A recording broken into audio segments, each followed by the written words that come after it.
Dear students, आज हम 9th class mathematics के सेकंड चैप्टर बहुपद में बहुपद के बारे में जानेंगे और एक्सरसाइज 2.1 के क्वेश्चन सॉल्व करेंगे। तो आइए जानते हैं बहुपद क्या होता है। पॉलिनोमियल्स, बहुपद को अंग्रेजी में क्या कहते हैं? पॉलिनोमियल्स। तो व्यंजक के बारे में हम जानते हैं, और व्यंजक जो होता है वो चर राशि में लिखा जाता है। दो प्रकार की राशियाँ होती हैं, चर और अचर। चर और अचर। चर राशियाँ कौन सी राशियाँ होती हैं? वे राशियाँ जिनके मान परिवर्तनशील होते हैं, जिनके मानों में परिवर्तन आता है वो आपकी चर, जैसे x, Y, Z, W, you, we, W, ठीक है ना। और इस प्रकार की जो राशियाँ होंगी उनको हम कहेंगे चर राशियाँ।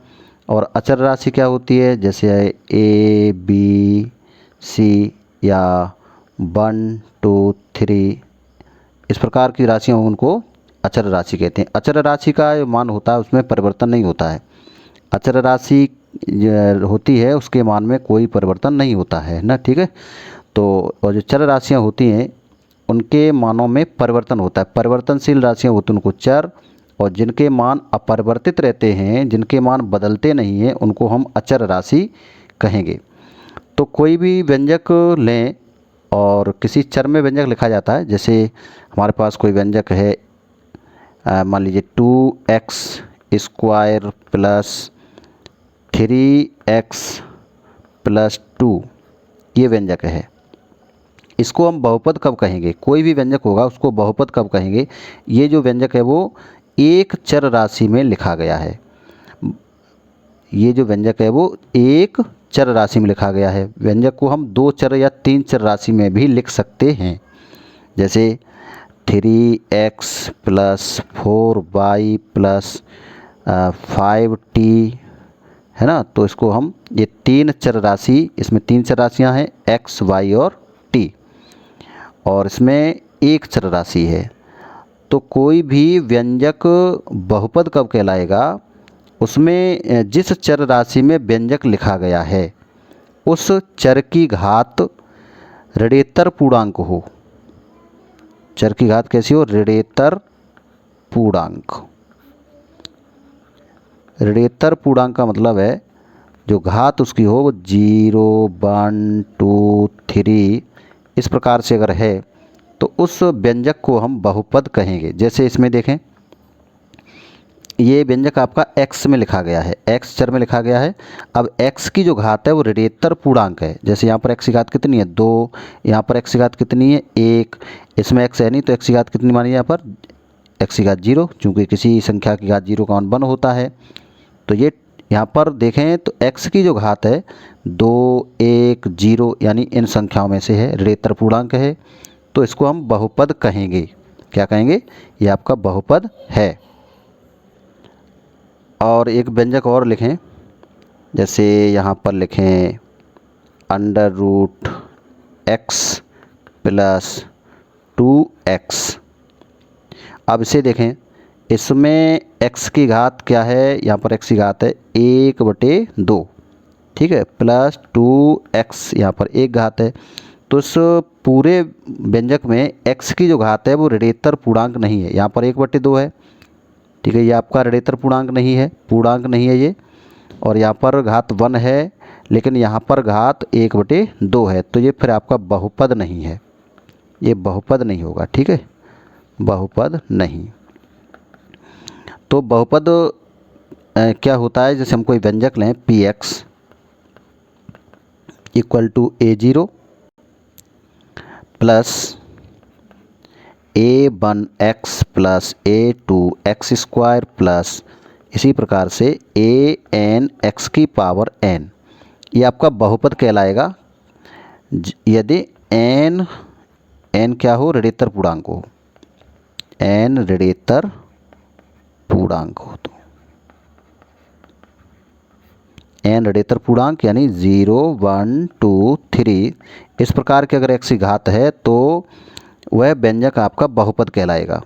और a0, a1, a2 ये क्या हैं? ये वास्तविक संख्याएं हैं।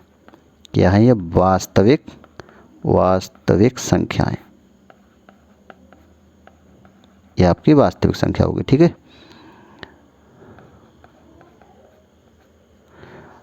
तो अब हम समझ चुके हैं कि बहुपद क्या होता है।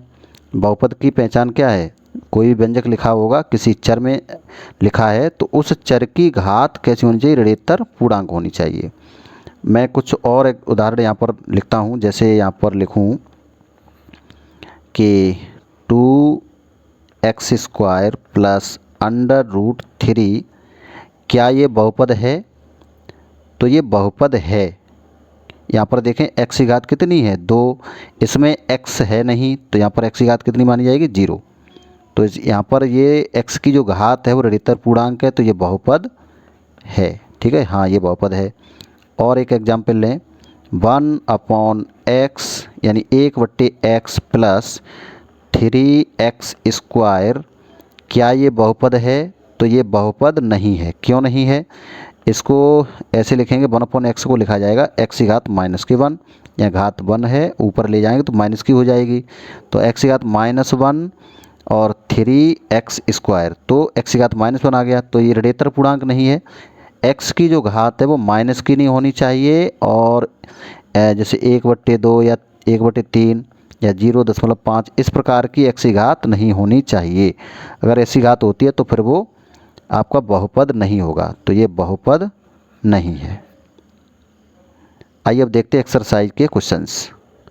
तो एक्सरसाइज 2.1, इसमें बताना है, क्वेश्चन नंबर 1 है, निम्नलिखित व्यंजकों में कौन कौन एक चर में, यानी चर कितना होना चाहिए, एक चर में बहुपद हैं और कौन कौन नहीं हैं, कारण के साथ अपने उत्तर दीजिए। तो ये व्यंजक लिखे हैं और उसमें हमें बताना है कौन कौन से बहुपद हैं। तो पहला देखें, 4x² माइनस के 3x प्लस 7, ये आपका x में व्यंजक लिखा गया है। अब इसमें बताना ये बहुपद है या नहीं। तो x की सभी घातें पूर्णांक हैं, यहाँ पर देखें x की घात 2 है, यहाँ पर x की घात 1 है, और 7 इसमें x नहीं है तो x की घात क्या मानी जाएगी, 0, x की घात 0। तो इसमें x की सभी घातें कैसी हैं, पूर्णांक हैं। ठीक है ना, ऋणोत्तर पूर्णांक हैं, इसलिए ये बहुपद है। तो लिख देंगे हाँ ये बहुपद है।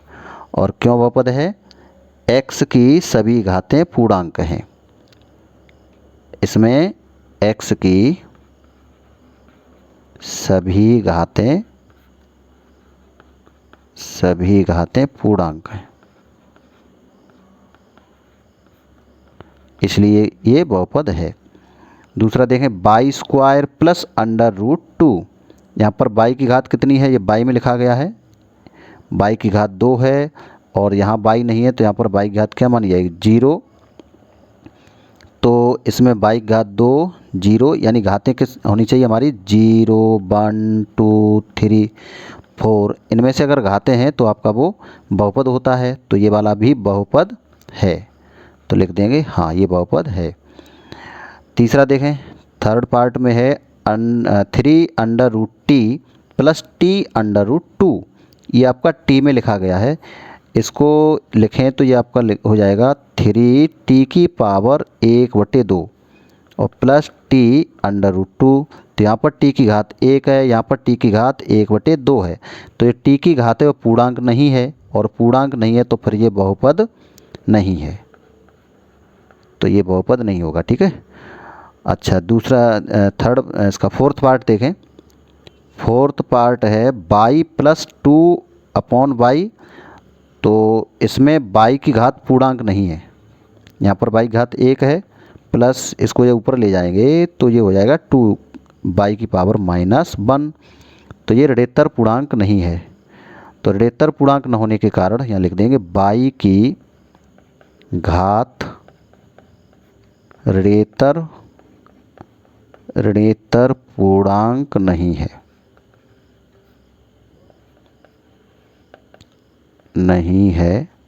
अतः y प्लस 2y⁻1 बहुपद नहीं है।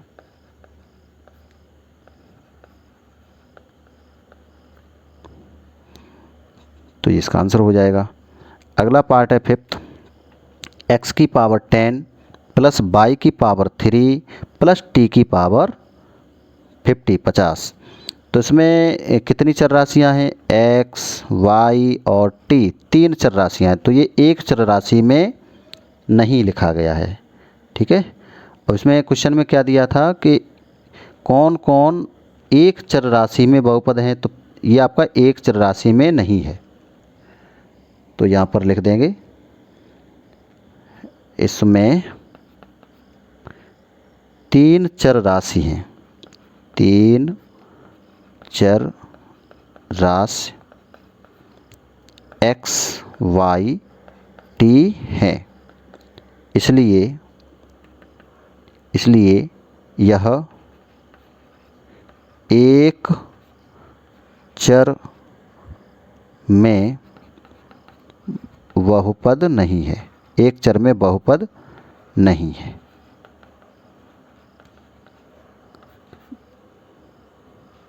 तो इस प्रकार ये हो जाएगा आंसर। ये क्वेश्चन नंबर 1 पूरा होता है।